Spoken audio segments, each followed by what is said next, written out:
Every town has a dark side. In Skidmore, Missouri, a peaceful town with a hidden undercurrent of darkness, the disappearance of Branson Perry stands as a very strange and unsettling mystery that no matter how deep you get into, just doesn't add up. Because in 2001, Branson just straight up disappeared from his home, and despite hundreds of interviews, lie detector tests, even a couple of serious suspects, no one appears to know what happened to him. And to this day, more than 22 years later, nobody knows where he is. Hey guys, it's Andrew, and welcome to another episode of Every Town, where today we're digging into a story that has a bunch of twists and turns as we try and find the missing puzzle piece that will finally solve the mysterious vanishing of Branson Perry. Because in a small town like Skidmore, chances are somebody knows what happened, but they just aren't talking.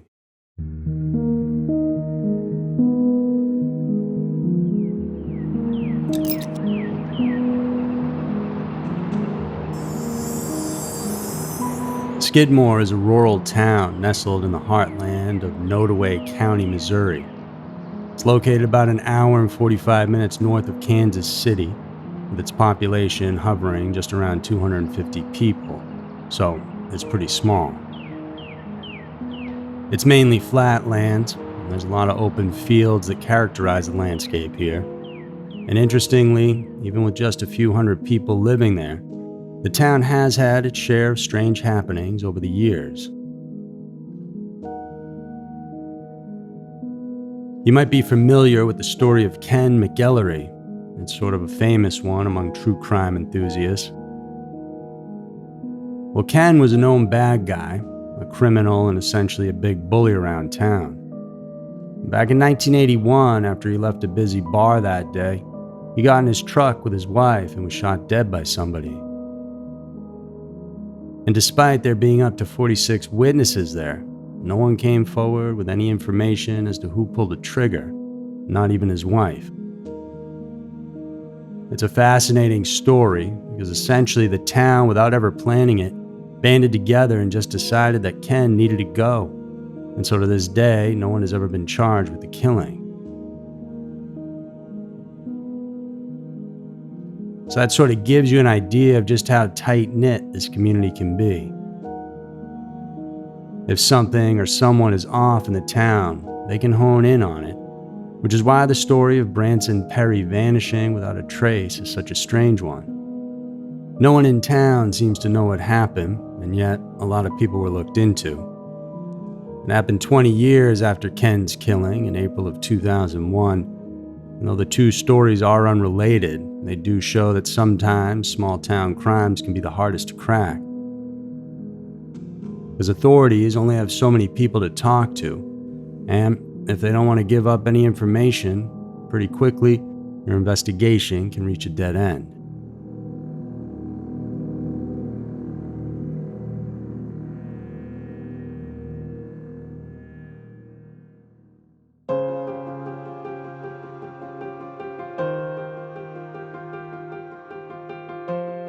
Perry was just 20 years old when he disappeared.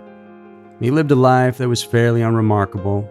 That's not to be meant as an insult of any kind, but he was a regular guy and there's millions of others just like him. He was a young man living in middle America, graduated from Nodaway Holt High School in 1999, and after that bounced around to a couple of jobs which reflected more on the limited job opportunities in a small town like Skidmore, rather than his work ethic. Branson was a good kid by most standards. For money, he mainly worked as a roofer, and when that dried up, he picked up a job assisting with a traveling petting zoo as he looked to find more roofing jobs. In his off time, he liked to work out, and despite suffering from tachycardia, which is a condition that can make the heart race, he worked hard in martial arts and received a black belt in Hapkido. He stood around 6 feet tall, had a lean frame, short blonde hair, and a welcoming smile. His interests were typical of young men his age: sports, music, and spending time with friends. His parents were divorced, and while his mom was very much a part of his life, he lived with his dad, Bob, at 304 West Oak Street in Skidmore. The Perry home was a modest, single-story structure, indicative of the town's overall unassuming lifestyle. So that gets you up to speed on who we're dealing with, but sometimes there's more to someone than what's on the surface. If you ever read an obituary, it covers the basics, but it most definitely doesn't tell you the whole story about who a person was. A few days before the vanishing of Branson, an encounter with Jason Bierman should be mentioned, as it could have implications into the crime, but that all depends on how you view it because nothing has been proven. Jason was a neighbor. He was a bit of a sketchy dude, a little older than Branson, but they were friendly enough to hang out. On the day of April 7th, 4 days before he disappeared, Branson went over to Jason's house, and, as can typically happen in a small town in the middle of nowhere, the two were looking to kill their boredom. So allegedly, Jason gave Perry an unidentified drug that made him act a little crazy. I'm speculating, but it sounds like he took something along the lines of meth or PCP, because Perry ended up taking all his clothes off and dancing around the house. According to Diane Fanning, who was a true crime investigator who looked into this case heavily, and Perry then shaved off all his pubic hair before engaging in sexual activity with Bierman. What exactly they did and how consensual it was, though, is unknown. Many people who knew Branson had always suspected that he was gay, including his father, Bob. However, Branson had never come out and told anybody. It was something he hid for his own reasons, but it probably ate him up inside, which was at least part of why he was taking drugs in the first place.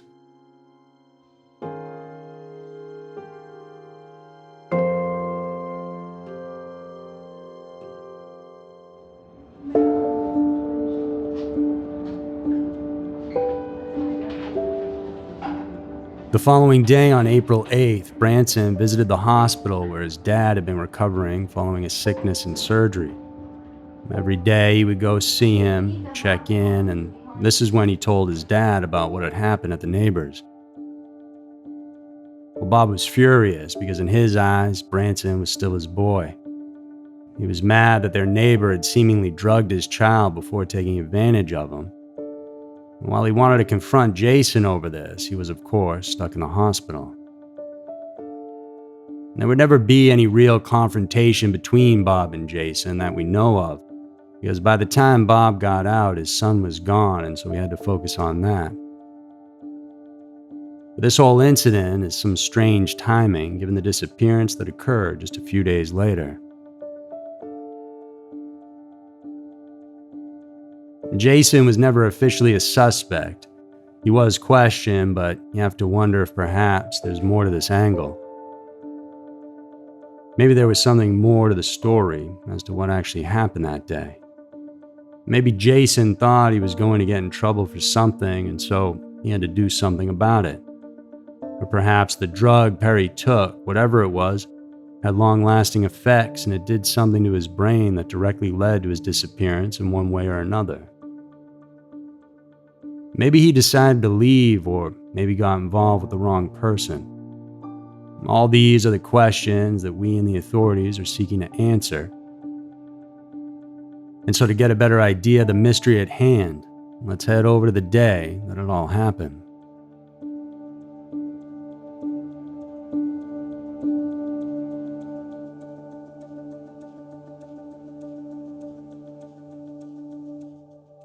It was Wednesday, April 11th of 2001, and the day's actions were fairly mundane.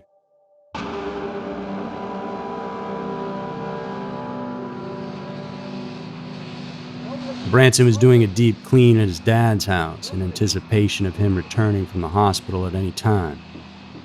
He called up his good friend, Jenna Crawford, to come over, and she was there to help out. The family car in the driveway was in dire need of a new alternator. Branson was looking to get that fixed for his dad too, so 2 mechanics were around that day to work on that.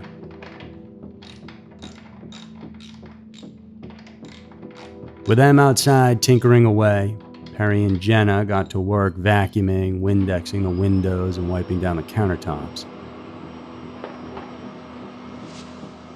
At some point in the early afternoon, Jenna watched as Perry hastily grabbed something from the kitchen cabinet before darting outside. In the moment, it seemed a little odd, but Jenna wouldn't have given it a second thought had Perry not disappeared a few hours later. But looking back, she now wonders what it was he snatched up and where he put it, or perhaps who he sold it to, because when he returned to the house shortly after, he had nothing with him. With the chores all done for the day, Crawford took a shower before she went downstairs to grab a drink. Once in the kitchen, that's when she saw one of those mechanics rifling through the very same cabinets where she had seen Perry. The man startled her a bit, just because what was he even doing inside the house, so she asked him what it was he was looking for. After all, she knew her friend's house well and had just cleaned the place, so she could find most things. The mechanic just told her nothing. He closed the drawers and then walked back outside.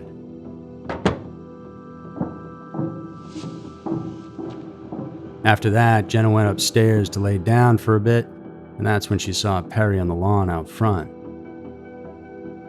She yelled at him from the open window, asking him what he was doing, to which he replied, "I'm going to put away the jumper cables and then run out for a bit. I'll be back in a few minutes." And those were the last words he ever said to anyone, at least that we know of.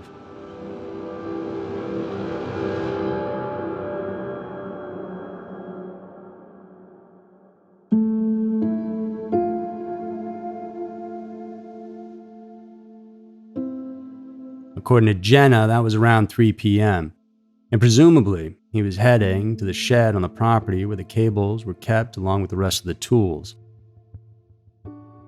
But after that, who knows what happened. Nobody actually saw him leave the property, not Jenna or the 2 mechanics or any neighbors, and no one knows where exactly he intended to go. He never said anything. He left behind his wallet, keys, and a recently cashed paycheck, suggesting he intended to return shortly. And after a while, Jenna would eventually go home, not thinking anything bad had happened, and he just got sidetracked. The 2 mechanics then did the same.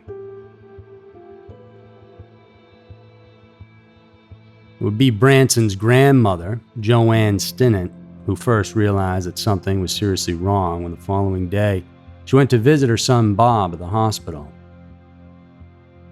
It was there that she asked about Perry, and Bob told her that Branson didn't come visit him the day prior, that he wasn't sure why exactly, because in fact he hadn't heard from him at all. And this was a bit concerning since Branson had been visiting his dad every single day at least once without fail. Joanne wasn't all that worried at this point, but on her way home she stopped by the Perry house to check in on her grandson. That's when she found the front door unlocked but no Branson inside. She waited for a few hours for him to return, and in the meantime called around to some friends to see if they had heard from him, but of course, no one had. Branson wouldn't just disappear like this without a word to his family. So by nightfall, Joanne called the police, which triggered the start of a frantic search.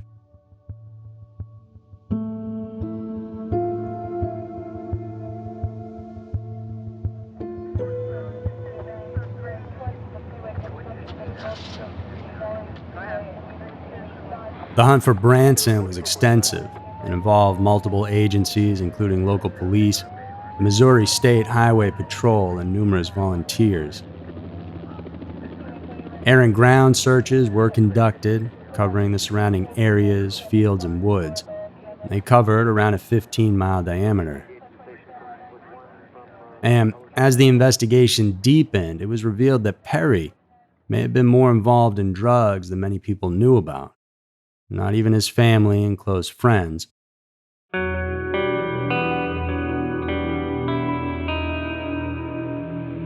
had apparently been hiding his addiction well, but was planning on going to rehab shortly to try to get himself back on track.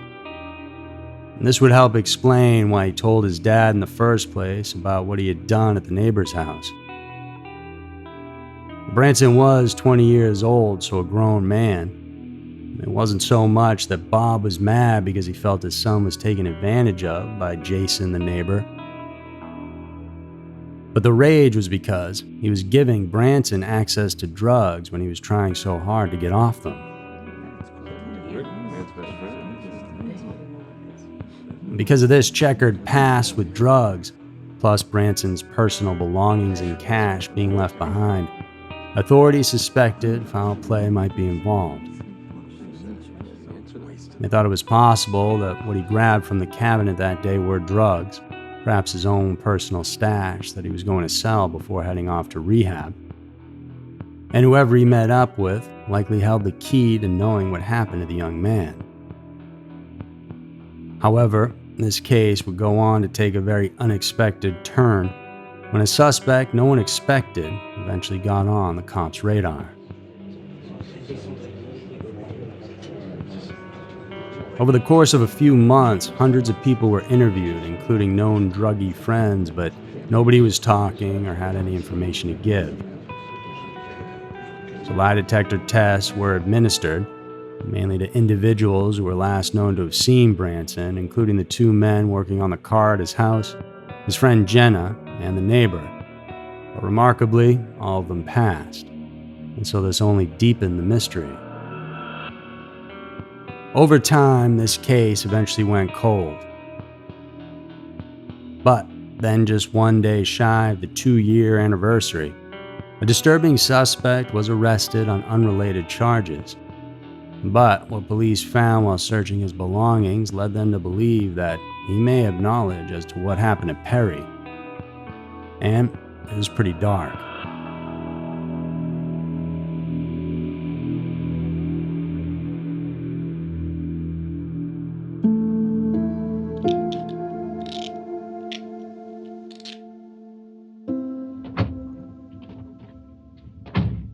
On April 10th of 2003, 59-year-old Jack Rogers was arrested on charges of first-degree assault and practicing medicine without a license in a makeshift gender reassignment surgery at a hotel in Columbia, Missouri.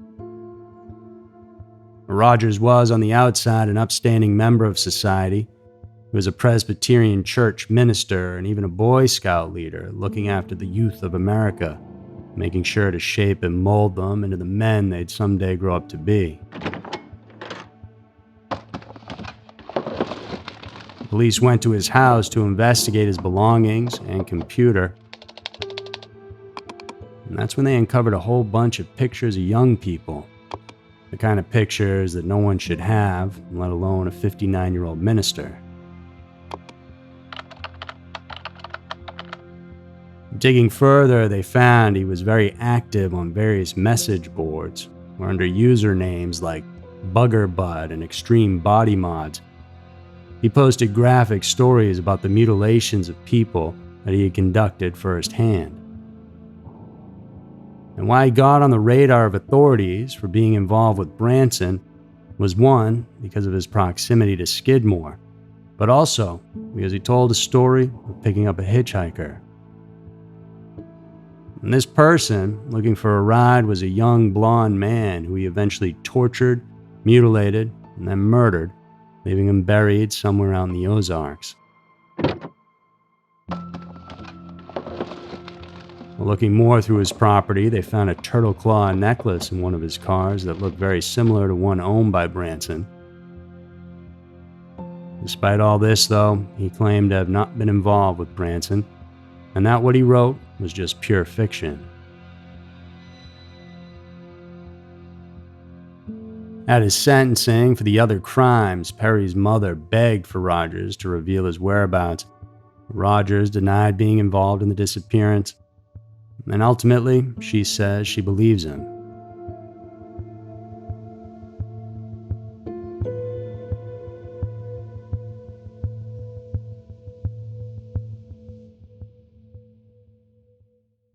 Without his body, at this point, it's nearly impossible to connect anyone to the crime, but it's well believed that Branson is deceased.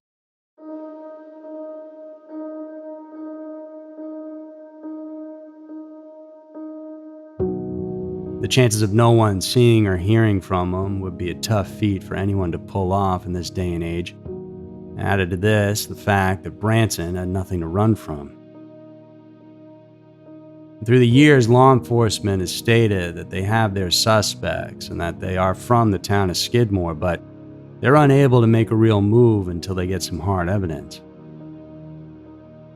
In 2009, for example, they received a very credible tip that Branson had been buried in Quitman, Missouri.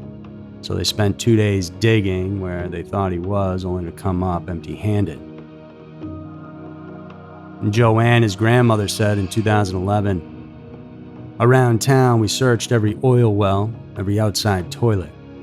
We searched everywhere that was possible for us to think that something could be there." His father, Bob, passed away in 2004. His mother died in 2011 after a long battle with melanoma. She was buried beside an empty plot for Perry that lists his date of death as April 11, 2001, the same day he disappeared. Today, Branson Perry's disappearance remains an open case. As recently as August of 2022, Nottoway County Sheriff Randy Strong announced a serious suspect is on their radar, but that they need some more evidence before bringing him in. So until then, a dark cloud hangs over the small town of Skidmore. We can only hope that someday someone will talk or that Branson will be found. The Perry family can finally close the book on what really happened to 20-year-old Branson all those years ago. So that's it for this week's episode of Everytown. And thanks for tuning in today. And please do subscribe, like, and share with your friends so you don't miss out on the episodes we're putting out each and every week. Please do come back next week for another episode filled with scary, strange, and mysterious stories. Because you never know. Maybe your town will be next.